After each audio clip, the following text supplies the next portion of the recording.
નમસ્તે, હું આદર્શ છું. વેલકમ ટુ આદર્શ education society. Hello dear students, how are you?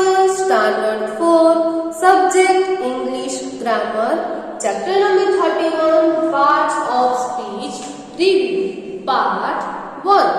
So, first of all, हम आज सीखते हैं what is parts of speech. Speech के भी पार्ट्स होते हैं. So the answer is yes, speech के भी पार्ट्स होते हैं. तो पहले मैंने यहाँ पे लिखा है पार्ट्स ऑफ स्पीच.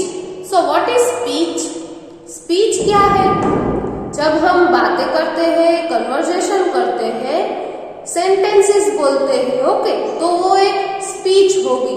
तो मैंने यहाँ पे स्पीच में लिखा है कलेक्शन ऑफ सेंटेंसेस, यानी कि बहुत सारे सेंटेंसेस को कलेक्शन इकट्ठा करके स्पीच बनती है.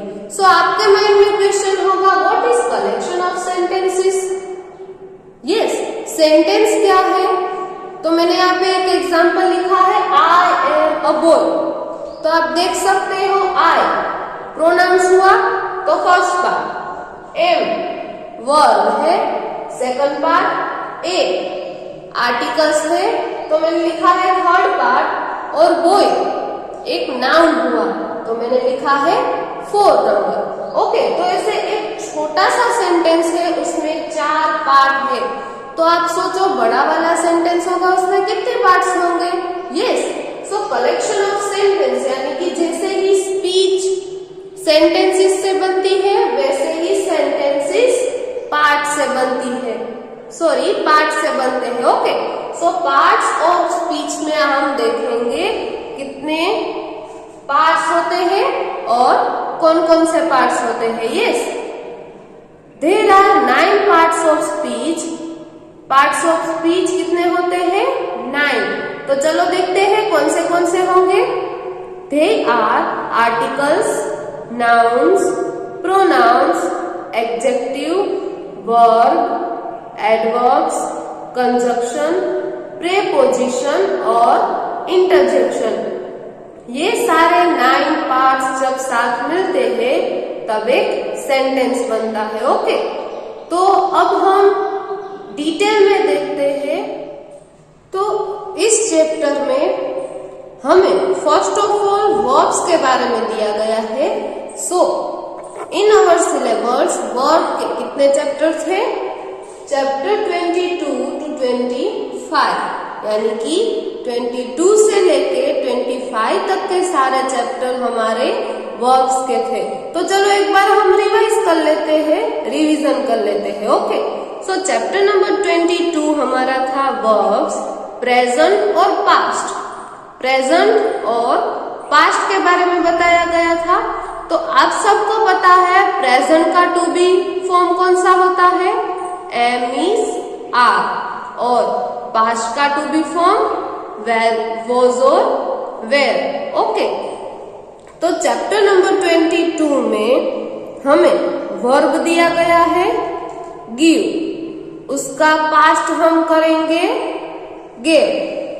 हमें एक वर्ब दिया गया है गिव, उसका हम क्या करेंगे? गेव. यस, तो ये एक पास्ट हुआ. ओके, उसके बाद हमें चैप्टर नंबर 22 में पॉजिटिव, नेगेटिव और क्वेश्चन, ये तीनों फॉर्म दिए गए थे. सिंपल पास्ट टेंस में क्या दिया गया था? बेस फॉर्म को डी और ईडी लगाने से पास्ट टेंस होता है. ओके, सो उसके बाद तो चैप्टर नंबर 23 में हमने क्या देखा? Verbs, review of continuous tense, यानी कि प्रेजेंट कंटिन्यूस टेंस में am is are plus ING वाला बेस फॉर्म, और पास्ट कंटिन्यूस टेंस में वॉज वेर प्लस आईएनजी वाला बेस फॉर्म. उसके बाद चैप्टर नंबर 24 में हमने क्या देखा? ट्रांजिटिव वर्ब्स और इनट्रांजिटिव वर्ब्स. उसके बाद चैप्टर नंबर 25 सब्जेक्ट एग्रीमेंट का था. यस, सब्जेक्ट एग्रीमेंट यानी आपको सेंटेंस दिया गया था, उसमें सब्जेक्ट, वर्ब और ऑब्जेक्ट ढूंढने थे। तो ये बात हुई वर्ब्स चैप्टर नंबर 22 to 25 की। ओके, तो चलो हम अब हमारी एक्टिविटी ए पे आ जाते हैं। सो एक्टिविटी ए में है complete each sentence with the correct tense of the verb in the bracket. Bracket में जो हमें क्लू दिए गए हैं उसका यूज करके हमें एक्टिविटी ए के सेंटेंस को कंप्लीट करना होगा। यस, सो यहाँ पे हमें एक एग्जांपल दिया गया है। There are 12 months in a year और ब्रैकेट में लिखा गया है बी यानी कि टू बी फॉर्म और present.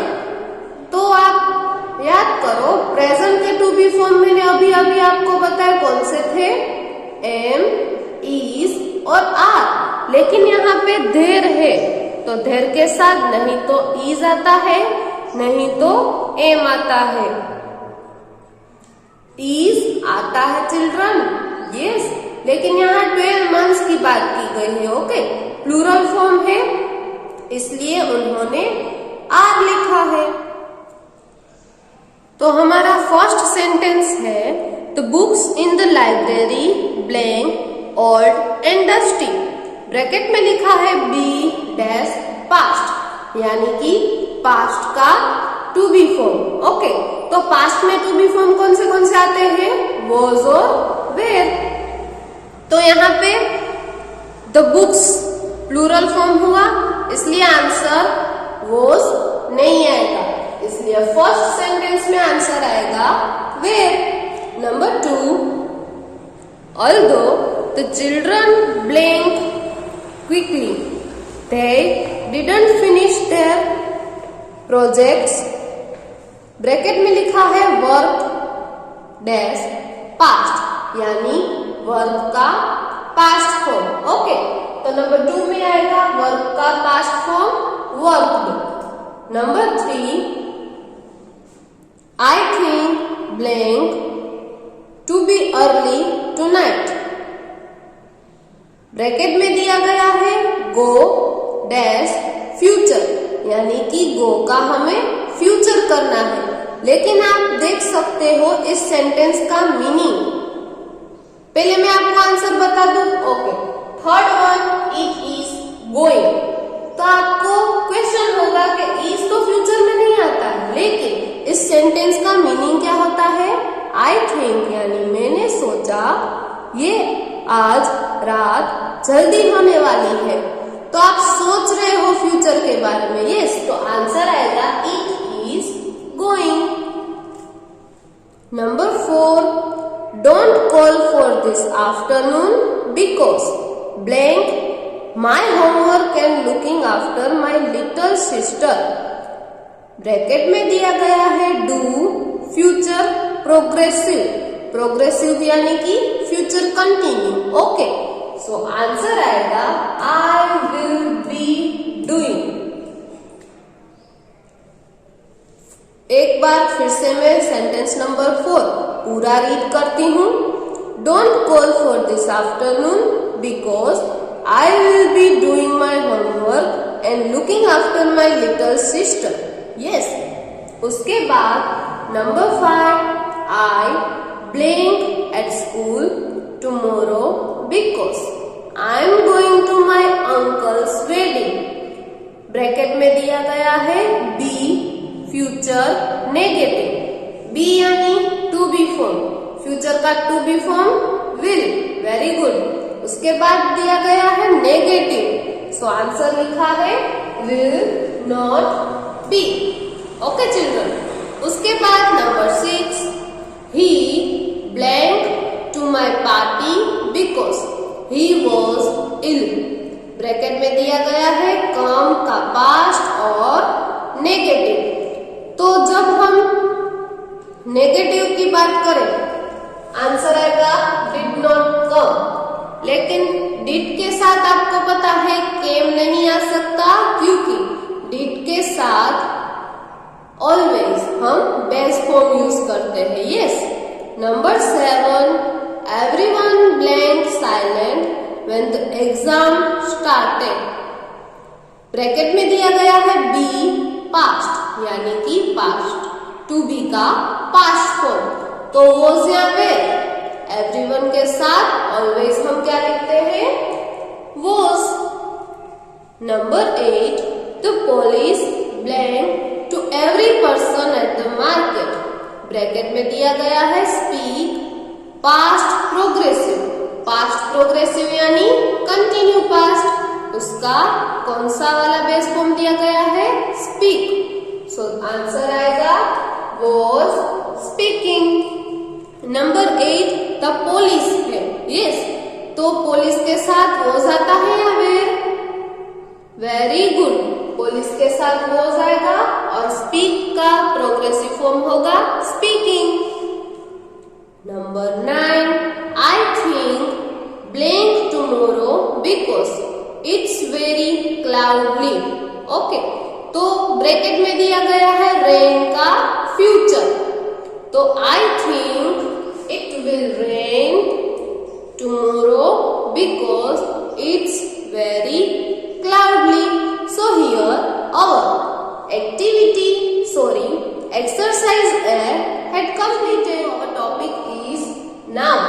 Chapter number 5 to 10. Okay. So noun के बारे में chapter number 5 में क्या था? Common noun, proper noun and collective noun. तो चलो हम डिटेल में देखते हैं. What is common noun? Common noun क्या है और उसमें क्या इन्वॉल्व होता है? So thing, places and person, ये तीनों कॉमन नाउन होंगी। ओके, प्रॉपर नाउन में स्पेसिफिक प्लेसेस, पर्सन्स और थिंग वो प्रॉपर नाउन में होंगे और कलेक्टिव नाउन में ग्रुप होगा पूरा, फैमिली है, यस, फिर ग्रुप ऑफ की यानी कि हम जिसे बंच बोलते हैं। Okay, so chapter number 6, concrete, abstract and material noun. So concrete noun में क्या आएगा, चलो देखते हैं। We can see it and we can touch it. हम उसे देख सकते हैं और हम उसे टच कर सकते हैं। So एग्जाम्पल में आपको देखती हूँ, टेबल, चेयर, ये ब्लैक बोर्ड, देखो आप इसे देख भी सकते हो और मैडम इसे टच भी कर सकती है, यस। तो ब्लैक बोर्ड कौन सीट में आएगा? उसके बाद एब्स्ट्रैक्ट, एब्स्ट्रैक्ट में क्या होगा?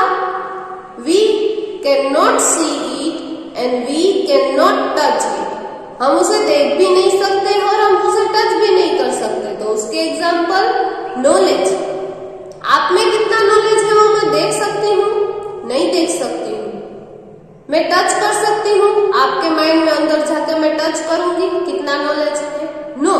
तो नॉलेज आएगा एब्स्ट्रैक्ट में। उसके बाद है मटेरियल, मटेरियल यानी मैं आपको एग्जांपल देती हूँ, उसके थ्रू आप समझ जाओगे। यस, प्लास्टिक, बोतल प्लास्टिक की होती है, फिर वुड, फिर सिल्क, साड़ी कैसी होती है? सिल्क होती है, कॉटन होती है। यस, तो ये सारे हुए मटेरियल। उसके बाद चैप्टर नंबर 7, काउंटेबल और अनकाउंटेबल। तो काउंटेबल में आप सबको पता है, वी कैन काउंट, हम उसे इजीली काउंट कर सकते हैं। आपके पास कितनी पेंसिल है तो आप काउंट करोगे, आपके पास कितनी बुक्स है काउंट कर सकते हो। यस, तो वो सारे एग्जाम्पल आएंगे काउंटेबल में। और अनकाउंटेबल यानी कि वी कांट काउंट, हम काउंट नहीं कर सकते। ओके, उसके बाद चैप्टर नंबर 8, सिंपल और कंपाउंड। सिंपल नाउन तो आप सब समझ जाओगे, लेकिन कंपाउंड नाउन में क्या आएगा, चलो हम देखते हैं। कंपाउंड नाउन में 2 वर्ड्स, एक न्यूज, दूसरा है पेपर। ओके, तो न्यूज प्लस पेपर हम करेंगे तो न्यूज़पेपर बनेगा। यस, ऐसे ही एक वर्ड मैं आपको देती हूँ, ब्लैक और दूसरा है बोर्ड। तो ब्लैक प्लस बोर्ड आप करोगे तो ब्लैक बोर्ड बन जाएगा। ऐसे ही जो नाउन 2 वर्ड से बना हो उसे हम कंपाउंड बोलेंगे। Yes,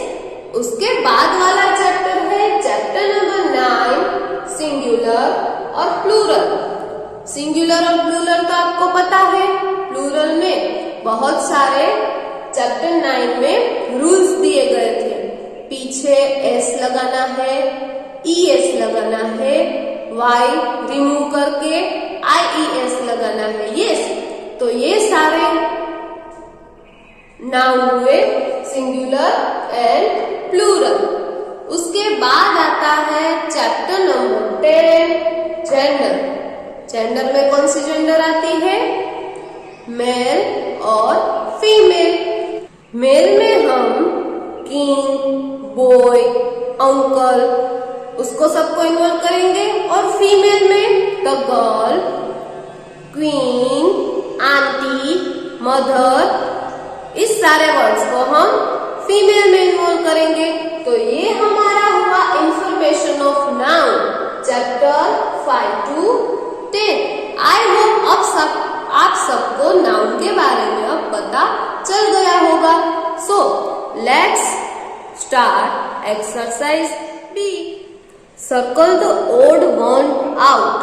Then write the word that describe the noun that are left. हमें जो अलग एक वर्ड दिख रहा है उस पे सर्कल करना है, और बाकी जो सारे बचे हुए वर्ड्स है वो कौन से नाउन्स है, यस, उसका नाम हमें लिखना है। देखो इसमें एक मिस्टेक हो सकती है, हमने जिस वर्ड पे सर्कल किया है हम उसी के बारे में लिखेंगे कि ये नाउन कौन सा है, लेकिन हमें ये क्लियरली बताया गया है दैट आर लेफ्ट, यानी कि जो बाकी सारे वर्ड्स बचे हैं वो कौन से नाउन है हमें वो क्लियर करना है। ओके, सो यहाँ पे एग्जाम्पल दिया गया है strength, hope, love, courage and friend. So आप देख सकते हो फ्रेंड पे सर्कल किया गया है, यस, और सामने लिखा है एब्स्ट्रैक्ट नाउन। एब्स्ट्रैक्ट नाउन यानी क्या होता है? वेरी गुड, आप सबको पता है, मैंने अभी अभी सारे नाउन क्लियर किए हैं। एब्स्ट्रैक्ट या नाउन यानी होता है we can't see and we can't touch. तो हमें स्ट्रेंथ, होप, लव और कवरेज दिया गया है, तो हम उसे देख भी नहीं सकते हैं और उसे टच भी नहीं कर सकते हैं, राइट। सो नंबर 1 दिया गया है bus stop, black board, darkness और टूथपेस्ट और मोटरसाइकिल। तो आप देख सकते हो सारे वर्ड्स 2 वर्ड्स के बने हैं, सारे नाउन्स जो है वो 2 वर्ड्स के बने हैं, bus plus stop, black plus board, tooth plus paste, motor plus cycle. तो राउंड किस में आएगा? वेरी गुड, डार्कनेस में। ओके, और हम सामने क्या लिखेंगे? Compound noun. Yes, number 2 cow, coffee, milk, water, truth. So आप देख सकते हो कॉफी, मिल्क, वाटर, ट्रूथ ये सारे अनकाउंटेबल नाउन है जिसे हम नहीं गिन सकते। यस, तो नंबर 2 में आंसर हम लिखेंगे अनकाउंटेबल और काउ के ऊपर हम सर्कल करेंगे। यस, उसके बाद है number 3 Paris, Madrid, new Delhi, city, London. तो आप देख सकते हो इसमें एक सिटी ही अलग है, बाकी जो सारे वर्ड्स दिए गए हैं वो प्रॉपर है। यस, कि Paris, new Delhi, London. Okay, तो ये सारे होंगे प्रॉपर नाउन और हम सिटी पे सर्कल करेंगे। उसके बाद नंबर 4 कॉटन, सिल्क, ग्लास, वुल और साड़ी। सब देख सकते हो कॉटन है, सिल्क है, वुल है, वो क्या है? सारे मटेरियल। यस, लेकिन जो अलग हो रहा है सबसे वो कौन सा वर्ड है? Very good, sari. तो साड़ी पे हम सर्कल करेंगे। Number 5 family, audience, children, team और हॉल। आप सबने एक नोटिस किया नंबर 5 में? यस, वो सारे ग्रुप्स दिए गए हैं, इसलिए नंबर 5 में हम लिखेंगे कलेक्टिव नाउन जो चिल्ड्रन है वो चाइल्ड का प्लूरल फॉर्म है। ओके, तो हम चिल्ड्रन पे सर्कल करेंगे। उसके बाद number 6, deer, man, sheep, oxen, boxes. तो आप सबने देखा ये आंसर क्या आएगा? Plural, yes. लेकिन MAN मैन एक सिंगुलर है, इसलिए हम MAN मैन पे सर्कल करेंगे। उसके बाद number 7, principal, students, mother, friendship, teacher. तो इसमें principal, students, mother and teacher ये सारे पर्सन हुए, राइट? लेकिन हम पर्सन नाउन तो लिख नहीं सकते, तो पर्सन किसमें इन्वॉल्व होते हैं? कॉमन नाउन में। तो नंबर 7 का आंसर आएगा कॉमन नाउन, यस। और हम फ्रेंडशिप पे सर्कल करेंगे। So here our exercise B had completed. Thank you for joining us.